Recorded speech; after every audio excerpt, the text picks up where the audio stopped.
اللہ نحمدہ ونستعینہ ونستغفرہ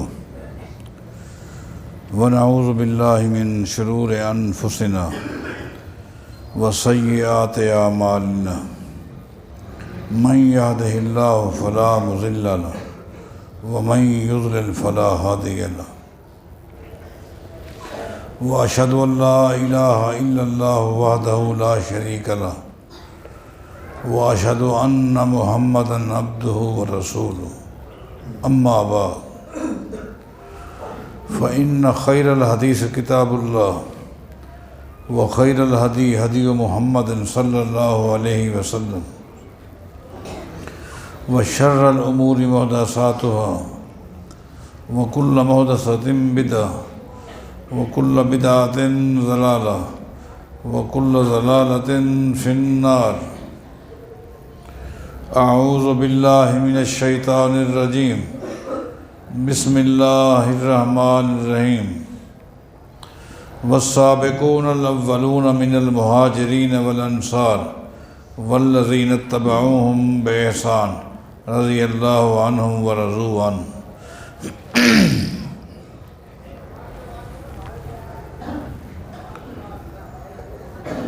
سیدنا عمر بن خطاب رضی اللہ تعالیٰ عنہ اگرچہ اپنی زندگی کے آخری دنوں میں بیمار نہیں تھے، لیکن پھر بھی ان کو اندازہ ہو گیا تھا کہ اب یہ آخری مراحل ہیں۔ ان کو یہ اندازہ کیسے ہوا تھا؟ نمبر ایک، ان کی ذات کے حوالے سے کئی ایک صحابہ کرام رضوان اللہ علیہم اجمعین نے خواب دیکھے تھے۔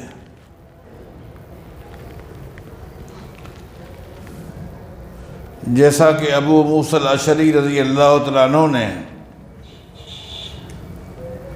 امیر عمر رضی اللہ تعالیٰ عنہ کے آخری دنوں میں خواب دیکھا۔ فرماتے ہیں کہ میں نے کیا خواب دیکھا؟ ایک پہاڑ ہے، اس پہاڑ کی چوٹی پر میں چڑھا، میں بڑی مشکل سے وہاں پہنچا۔ فَإِذَا رسول اللہ صلی اللہ علیہ وسلم، جب میں اس پہاڑ پہ چڑھا تو میں نے کیا دیکھا؟ وہاں اللہ کے رسول کھڑے ہیں صلی اللہ علیہ وسلم۔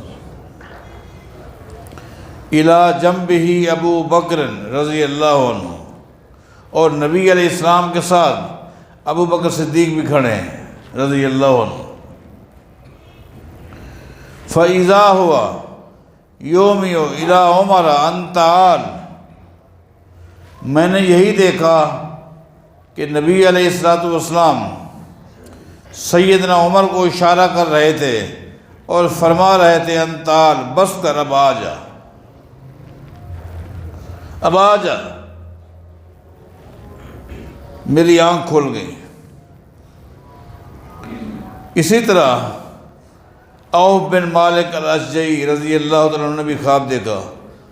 بلکہ صحابہ کرام کے کیا خواب میں آپ کے سامنے پیش کروں، خود سیدنا عمر بن خطاب رضی اللہ تعالیٰ عنہ نے اپنے آخری دنوں میں خواب دیکھا تھا۔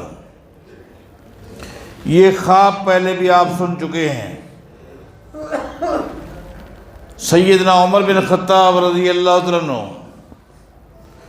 جو علم کے سمندر تھے، خواب دیکھنے کے بعد اپنے خواب کی تعبیر کے لیے کوشش کی، لیکن ان کو اپنے خواب کی تعبیر معلوم نہ ہو سکی۔ آخر کار سیدنا عمر بن خطاب رضی اللہ تعالیٰ عنہ اپنے خواب کی تعبیر معلوم کرنے کے لیے سیدہ اسماء بنت امیس کے پاس گئے تھے رضی اللہ عنہا۔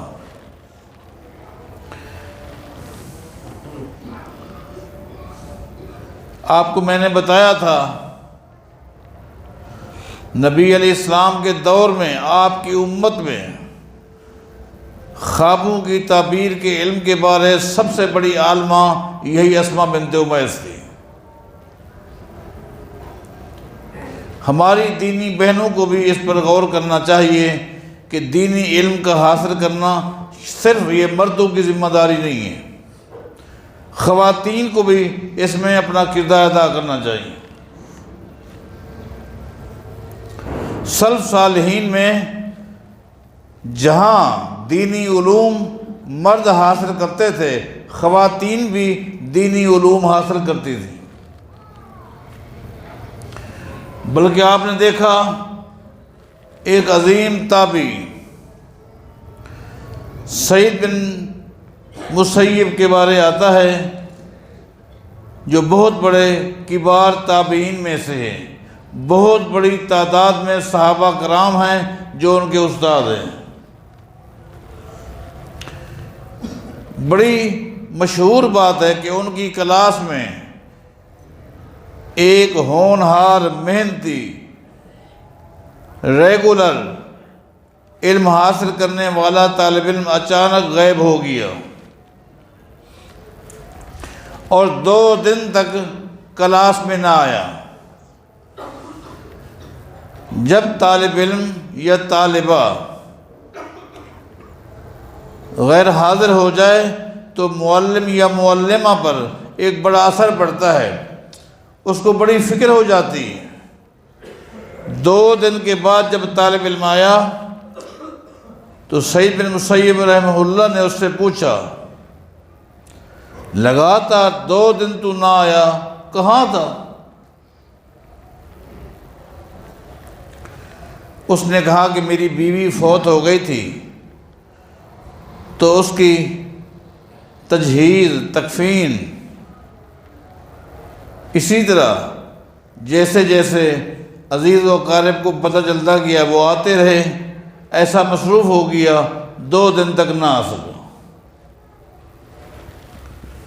شیخ نے کہا ٹھیک ہے، آج پڑھائی کے بعد جب آپ جانے لگیں تو مجھ سے ملے بغیر نہ جانا۔ پڑھنے کے بعد طالب علم استاد کے پاس آیا، سعید بن مسیب رحمہ اللہ کے پاس۔ استاد نے اس کا ہاتھ پکڑا، سیدھا اپنے گھر لے گیا اور کہا کہ یہ میری جوان بیٹی ہے، تو اچھی طرح اسلام نے آپ کو حق دیا ہے، تو اس کو دیکھ لے، اور تجھے تیرا ذہن قبول کرے تو میں اس کا تیرے ساتھ نکاح پڑھا دیتا ہوں۔ طالب علم کے لیے ایک بہت بڑی اعزاز کی بات ہے، ایک وقت کے عظیم محدث کی بیٹی ایک عظیم گھرانے کے ساتھ منسلک ہو جانا، یہ بھی ایک نعمت ہے، ایک اعزاز ہے۔ موافقت کر لی بچے نے، شیخ نے اپنی بیٹی کا اس کے ساتھ نکاح پڑھا دیا اور کہا اب یہ تیری بیوی ہے، اس کو گھر لے کے جا تاکہ تیری تعلیم میں کوئی رکاوٹ نہ بنے۔ وہ اپنی بیوی کو لے کر گھر چلا گیا اور لگاتار کلاس میں آنا چھوڑ دیا۔ استاد کے لیے مسئلہ اور بھاری ہو گیا، یہ کیا ہو گیا؟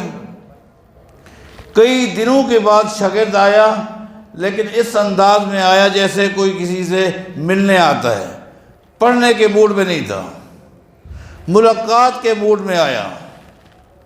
شیخ نے کہا اب تیرے لیے کیا مسئلہ تھا؟ وہ تو ایک شرعی عذر تھا، تو 2 دن نہ آیا، اب تیرے ساتھ کیا مسئلہ تھا؟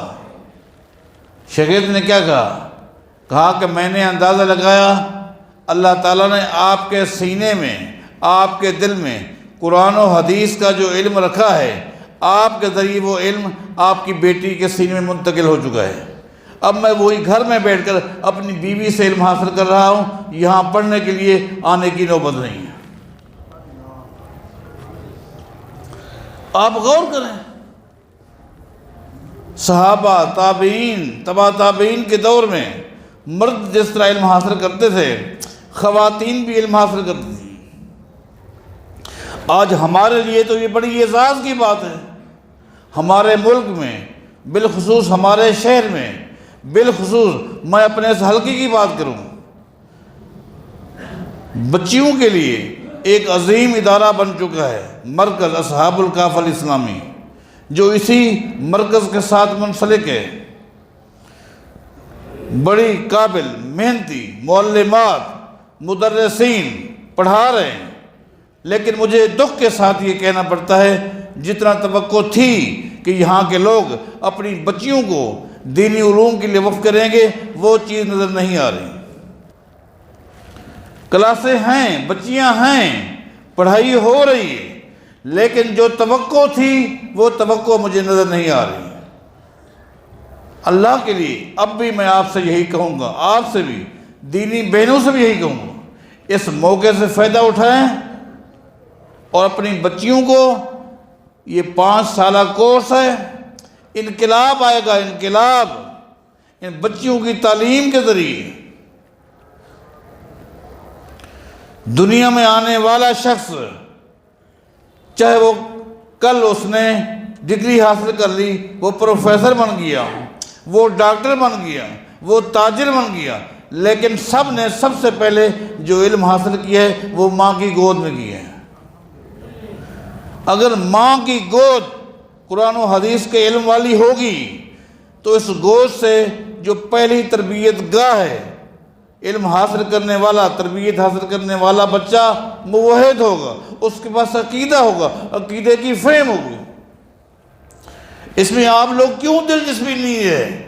یہ دکھ کے ساتھ بار بار کہہ رہا، اس پر آپ نظر ثانی کریں، اپنی بچیوں کو آپ بھیجیں۔ واپس آتے ہیں، اسماء بنت امیس جو جعفر طیار کی بیوی تھی، جب وہ شہید ہو گئے، ان کا نکاح خود نبی علیہ السلام نے ابوبکر صدیق کے ساتھ پڑھا دیا تھا۔ جب ابوبکر صدیق فوت ہو گئے تو اسماء بنت امیس کا نکاح سیدنا علی کے ساتھ ہوا تھا رضی اللہ عنہ۔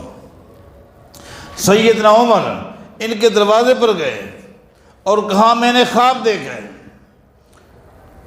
آپ میرے خواب کی تعبیر بتائیں، کیا خواب دیکھا ہے؟ سیدنا عمر نے کہا کہ میں نے خواب دیکھا ہے، ایک مرغہ ہے جس کا رنگ سرخ ہے، سرخ رنگ کا مرغہ ہے جو مجھے ٹھونگے مار رہا۔ مجھے کوئی سمجھ نہیں آ رہی کہ مرغہ سرخ رنگ کا مجھے ٹھونگے مار رہا ہے، اس کا مطلب کیا ہے؟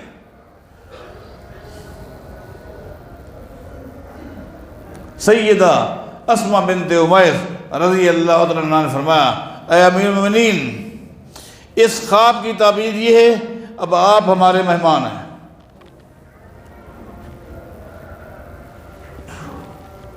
آپ ہمارے مہمان ہیں،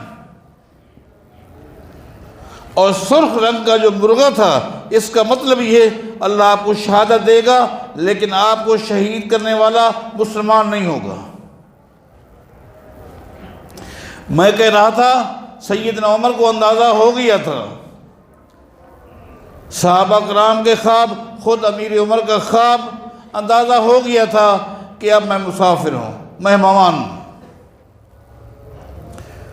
اس کے بعد کیا ہوا؟ امیر عمر نماز کے وقت آئے، نماز پڑھائی اور لوگوں سے ایک سوال کیا جو بارہا آپ اہل علم سے سن چکے ہیں۔ یہ خواب صحیح بخاری میں موجود ہے، مسجد نبوی بھری ہوئی ہے۔ سیدنا عمر بن خطاب رضی اللہ عنہ نے سوال کیا، ایکم یحفظ قول رسول اللہ صلی اللہ علیہ وسلم فی الفتنۃ۔ نبی علیہ السلام نے فتنوں کے متعلق ایک حدیث بیان کی تھی کہ میری امت میں فتنے کھڑے ہو جائیں گے۔ فتنوں کے متعلق جو نبی علیہ السلام کی حدیث ہے وہ آپ میں سے کس کو یاد ہے؟ امیر عمر رضی اللہ عنہ کو یہ حدیث آتی تھی، ان کو وہ حدیث یاد تھی، لیکن وہ چاہتے تھے کہ یہ حدیث میں کسی اور کی زبان سے سنوں، کوئی اور یہ حدیث سنائے۔ مجلس میں صحابہ کرام تابعین موجود ہیں۔ حذیفہ بن یمان رضی اللہ عنہ فرماتے ہیں انا احفظہ کما قال، فتنوں کے متعلق نبی علیہ السلام کی جو حدیث ہے جس کے متعلق آپ نے پوچھا ہے وہ حدیث مجھے آتی ہے، مجھے یاد ہے۔ سیدنا عمر نے فرمایا ہاتھ ہے انک لجری، حذیفہ وہ حدیث سناؤ۔ بڑی ہمت کی بات ہے کہ تو نے حدیث یاد کی ہوئی ہے، حدیث سناؤ۔ حذیفہ بن یمان رضی اللہ تعالیٰ عنہ نے فتنوں کے بارے ایک حدیث سنائی کہ نبی علیہ السلام نے فرمایا تھا فتنۃ الرجل فی اہلہ و مالہ و نفسہ و جارہ و ولدہ یکفرھا الصیام والصلاۃ والصدقۃ والامر بالمعروف والنہی عن المنکر، کہ نبی علیہ السلام نے فرمایا تھا میری امت کے ایک ایک گھر میں فتنے شروع ہو جائیں گے، گھر گھر میں۔ فرمایا کہ ایک وقت آئے گا ایک ایک گھر کے اندر فتنہ کھڑا ہو جائے گا، میاں بیوی کے درمیان اختلاف، جھگڑے، لڑائیاں اے دن، کبھی ددھیال والے، کبھی ننیال والے، کبھی سسرال والے صلح کے لیے آ رہے ہیں، بچوں کی آپس میں لڑائی ہو جائے گی، بھائی بھائی کی نہیں بنتی، بہنیں آپس میں اختلاف کرتی ہیں، جھگڑے کا سبب، لڑائی کا سبب مال ہوگا،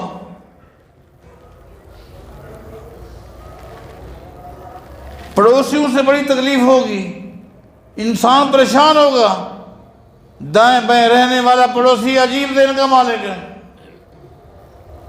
فتنے ہوں گے اور غیر اخلاقی جملے نکلیں گے زبان سے، اور دونوں طرف سے مسلمان ہوں گے، گھر کے افراد سارے مسلمان ہوں گے، لڑائیاں ہوں گی، لیکن ان پر بھی نبی علیہ السلام فرماتے ہیں اللہ تعالیٰ کی مہربانی ہوگی، اس لیے وہ نمازیں پڑھیں گے، روزے رکھیں گے، صدقہ خیرات کریں گے، اچھے اچھے کام کریں گے، انہی اچھے کاموں کی برکت سے ان کے جو اختلافات ہیں ان اختلافات پر جو ان کے کھاتے میں گناہ لکھے جائیں گے، ان نیکیوں کی برکات سے وہ گناہ مٹتے رہیں گے۔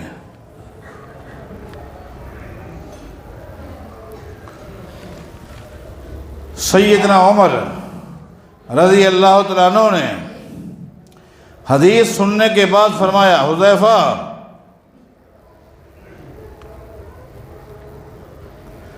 میں نے اس حدیث کے بارے تو اس سے نہیں پوچھا، میرا سوال اس حدیث کے حوالے سے نہیں تھا جو حدیث تو نے سنائی ہے،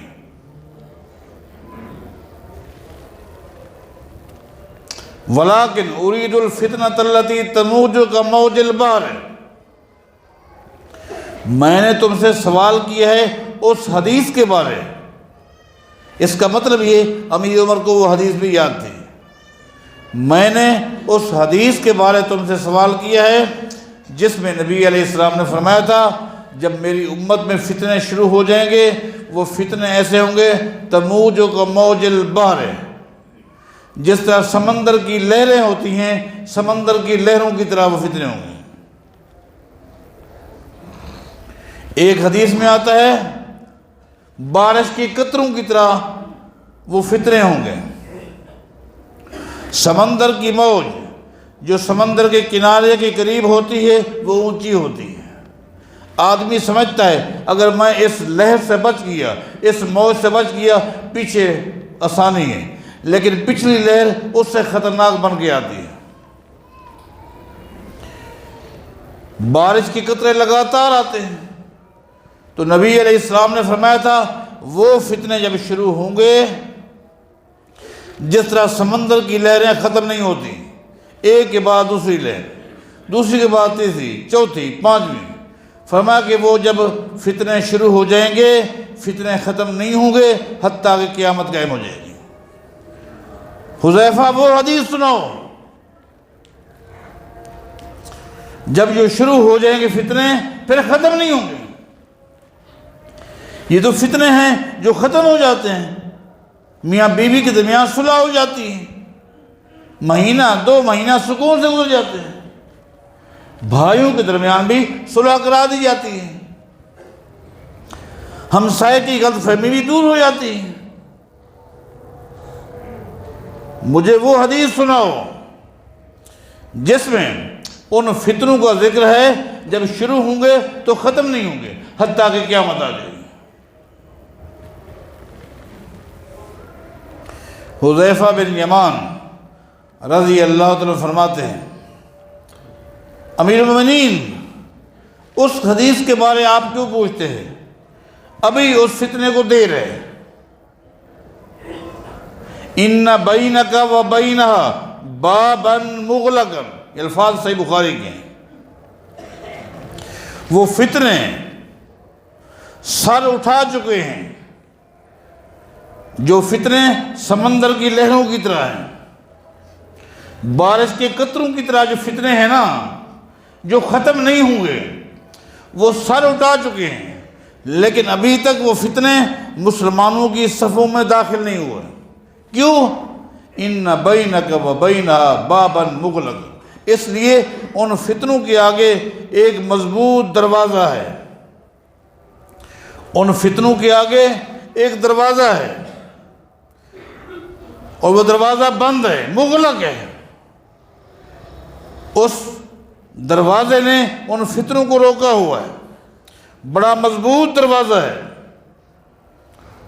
اس دروازے میں ایسی قوت ہے کہ فتنوں میں ہمت نہیں کہ کوئی وہ فتنہ اس امت میں داخل ہو جائے۔ آگے کیا بنے گا؟ ایکسر الباب ام یفتح۔ سیدنا عمر چونکہ جانتے تھے لوگ بیٹھے ہیں، موجود ہیں، امیر عمر سوال پہ سوال کر رہے ہیں، کس سے؟ حذیفہ بن یمان رضی اللہ تعالیٰ عنہ سے۔ ایکسر الباب ام یفتح، اے حذیفہ یہ جو آپ نے بتایا ہے ان فتنوں کے آگے ایک دروازہ ہے جو بند ہے، لہذا کوئی فتنہ اس امت میں اس وقت تک داخل نہیں ہو سکتا جب تک یہ دروازہ بند ہے۔ تو کیا کوئی ایسا وقت آئے گا یہ دروازہ کھل جائے گا؟ ایسا لگتا ہے ایک وقت آئے گا اس دروازے کو کھول دیا جائے گا۔ کیا یہ دروازہ کھول جائے گا؟ کھول دیا جائے گا، یا کہیں ایسا تو نہیں دروازے کو توڑ دیا جائے گا؟ کیا بنے گا؟ قال بل یکسر،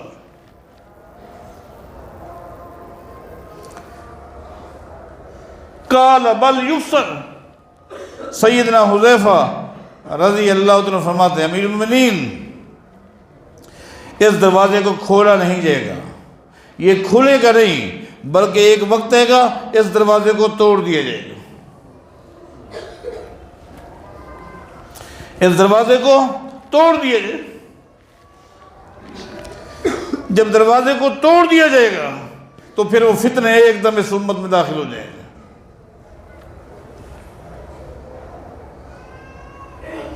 سیدنا عمر نے آخری بات کہی، اگر دروازے کو کھول دیا جاتا تو پھر امید تھی کہ پھر دوبارہ دروازہ بند کر دیا جائے گا، اگر دروازے کو توڑ دیا جائے گا اس کا مطلب یہ دروازہ پھر واپس بند نہیں ہوگا، دروازہ ٹوٹ جائے گا۔ یہ بات کہتے ہوئے سیدنا عمر روتے ہوئے اپنے گھر چلے گئے۔ لوگوں نے حذیفہ بن یمان کو گھیر لیا اور کہا، ہم یہ سمجھتے ہیں اہم ترین ایک سوال باقی تھا جو آپ سے امیر المومنین نے نہیں کیا۔ کیا سوال؟ لوگوں نے کہا اس دروازے کا تعارف تو ہونا چاہیے تھا، اتنا طاقتور دروازہ، اتنا مضبوط دروازہ، جس دروازے میں اللہ نے ایسی قوت رکھی ہے، ایسی طاقت رکھی ہے کہ اس نے تمام آنے والے فتنوں کو روکا ہوا ہے، کوئی ایک فتنہ بھی اس امت میں داخل نہیں ہو رہا، تو اس دروازے کا تعارف تو ہونا چاہیے تھا، وہ دروازہ کیا ہے؟ یہ تو اہم سوال تھا، پتہ نہیں عمر بن خطاب نے کیوں نہیں کیا آپ سے۔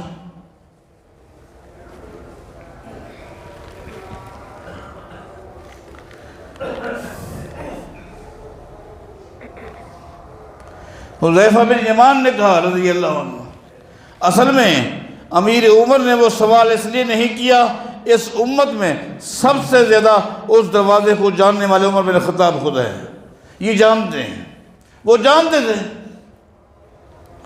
وہ دروازے کے بارے علم رکھتے تھے، اس لیے انہوں نے سوال نہیں کیا اور وہ چلے گئے۔ مسروق نے کہا ٹھیک ہے، سیدنا عمر کو معلوم تھا، انہوں نے نہیں سوال کیا، ہمیں تو علم نہیں ہے، ہمیں تو پتہ نہیں وہ دروازہ کیا ہے، آپ ہمیں تو بتائیں۔ فقال هو عمر، حذیفہ بن یمان نے کہا اس دروازے کا نام عمر بن خطاب ہے رضی اللہ۔ شریعت کا مضبوط دروازہ،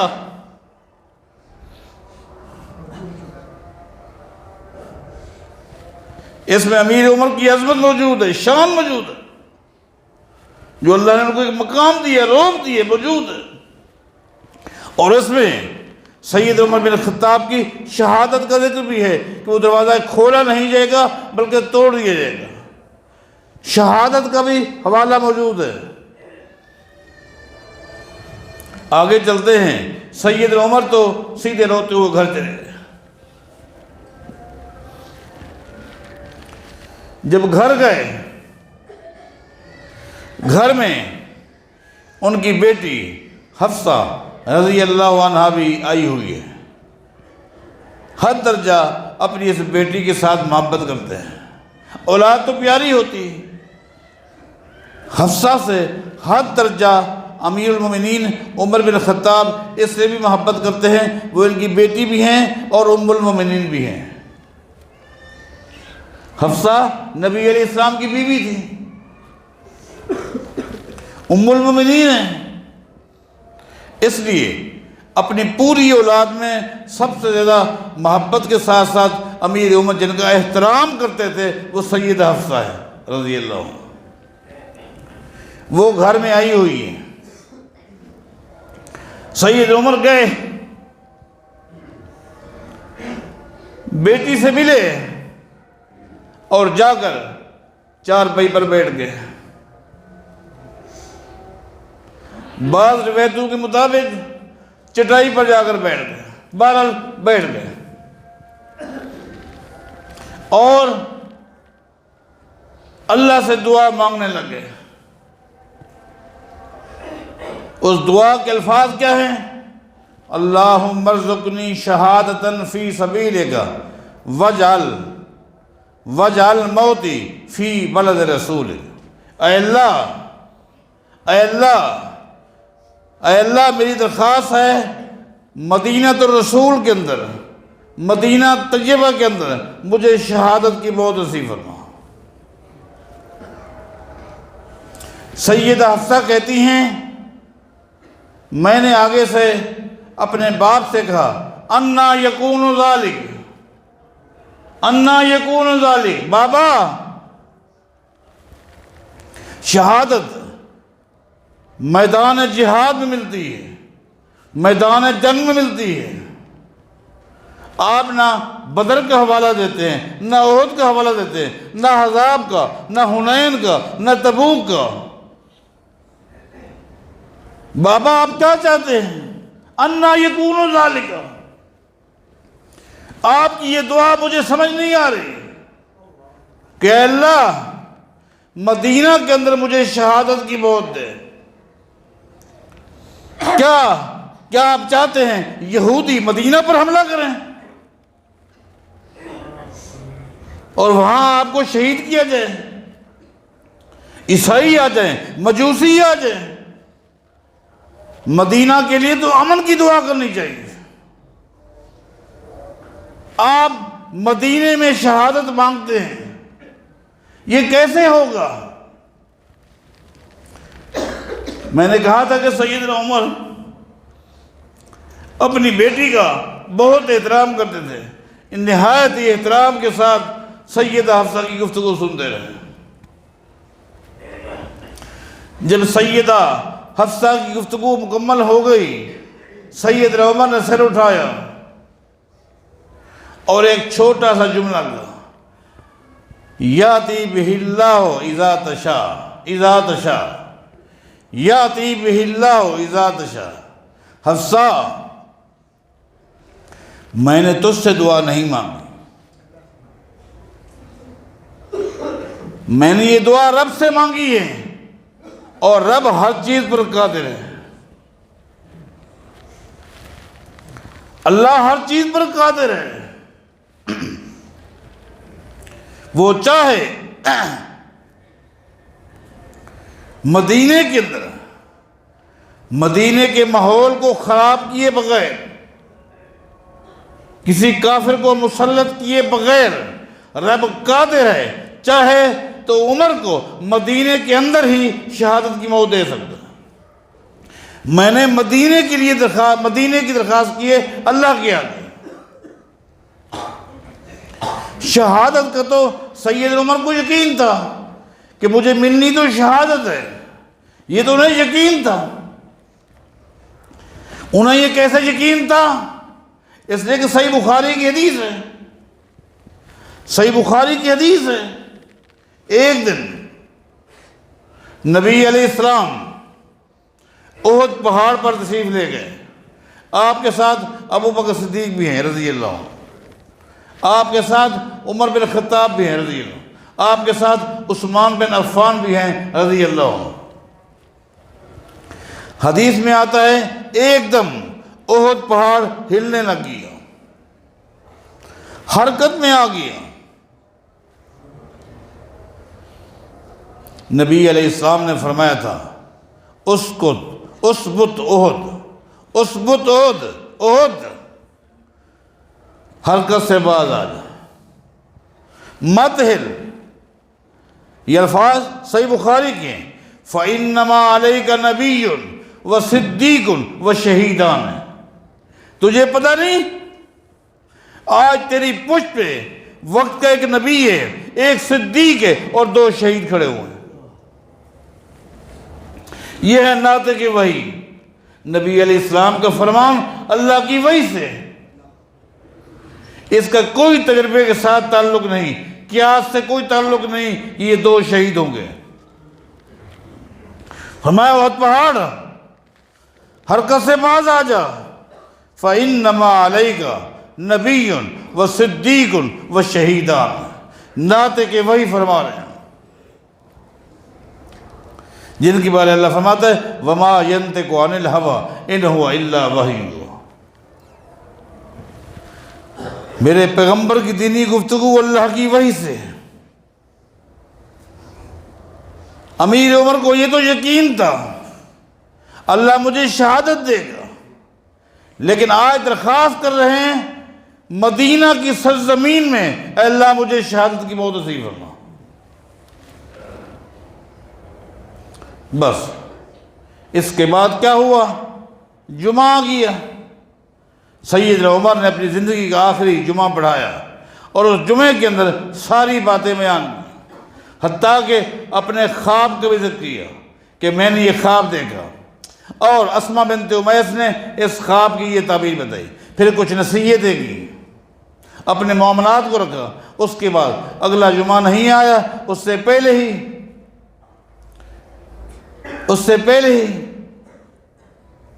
صبح کی نماز کے لیے مصلی پر گئے، نماز شروع کی، قرات شروع کی، ایک مجوسی نے آ کر خنجر جلایا، جو اگلی صف میں کھڑا تھا اور بغل میں خنجر کو چھپا کے کھڑا تھا۔